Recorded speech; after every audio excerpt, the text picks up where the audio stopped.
Well, downtown Pensacola was the place to be this evening if you were celebrating the 4th of July. The Blue Wahoos Stadium have hosted their 4th of July festivities since 2012.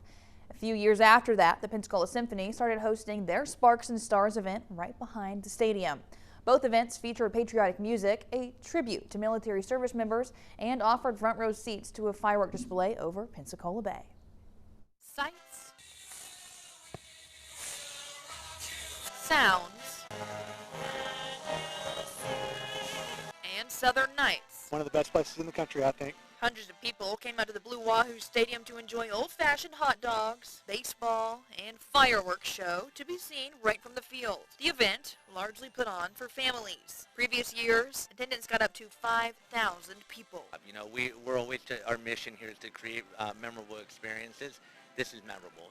Many people are going to be here tonight, kids to adults, that are going to look at these pictures for years on out and remember, oh, what a great time that we were with Grandpa or Grandma or little Johnny out here at the ballpark. And being able to make those type of memories every day is very important to us and why we do what we do here. The Blue Wahoos have hosted firework viewing since 2012. In 2017, the Pensacola Symphony started hosting a free concert featuring patriotic music. Presentation of colors. And look to the sky as we have a T-6A Texan II.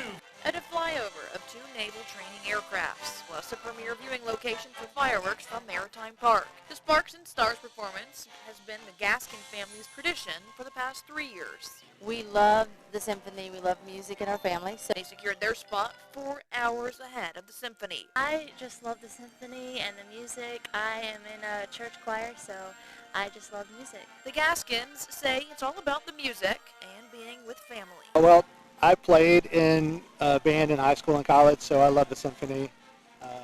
I love the family atmosphere, and I love the fact that, it's free.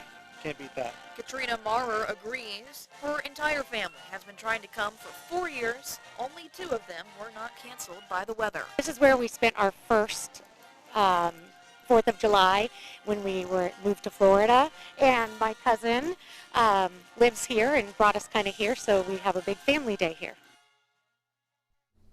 Tonight, there were about 1,000 attendees spread across both events.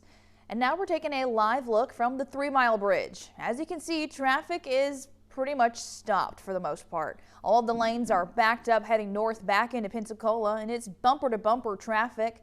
Tons of people coming from Pensacola Beach heading back into downtown Pensacola. They did have a second fireworks display on Pensacola Beach.